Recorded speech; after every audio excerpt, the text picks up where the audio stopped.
Congratulations. Thank you so much, ma'am. We need Satya- more movies from you. Thank you so Satyadev much. గారు question Satyadev గారు hello అండి. Sir చాలా రోజుల తర్వాత దిక్కులు చూడకుండా సినిమా చూశాను సార్ ఫస్ట్ టైం పక్కన వాళ్ళతో మాట్లాడుతూ డిస్కస్ చేస్తూ చూసేవాళ్ళము ఫస్ట్ టైం ఎవరితో మాట్లాడితే ఏం సీన్ కనెక్టివిటీ పోతుందేమో అని చెప్పేసి చూడకుండా సినిమా చూశాను. సో చాలా బాగుంది అందరు చెప్పారు. బట్ నాకు అనిపించింది ఏంటంటే సత్యరాజ్ గారి క్యారెక్టర్ ఇంకొంచెం ఉంటే బాగుండు అనిపించింది. అవును అవును అవును ఆ అదే క్యారెక్టర్ చాలా అదే లెస్. నేను సినిమా చూస్తున్నా, నేను కూడా అదే అడిగా, ఇంకొంచెం ఏమైనా సీన్లు పడితే బాగుండేమో సత్యరాజ్ గారికి అని. అంటే మేము ఎక్కడ కూడా పార్ట్ టూ అని ఎప్పుడు మాట్లాడలేదండి. ఎందుకంటే అదేదో తనకి ఇష్టం లేదు, మాకు కూడా వద్దులే, మనం let's concentrate on this film అని అనుకున్నాం ఫస్ట్ నుంచి. బట్ తను మనకేదో ఊరికే నేను ఇంకా రాయాలి అది అంటున్నాడు, కానీ ఇట్స్ రెడీ. అందులో ఆయన రోల్ ఇంకా పెద్దది యాక్చువల్లీ, అండ్ కంప్లీట్ ఒక ఫుల్ సర్కిల్ రోల్ అది.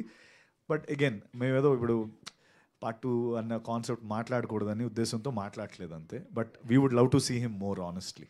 Okay sir. సార్ డబ్బులు ఎంత వచ్చిందని లాస్ట్లో రివీల్ చేయలేదు మీరు. నాకా ఓ అది ఇంకా రివీల్ చేయట్లేదు అన్ని హాల్లోనే అది. అన్ని hall.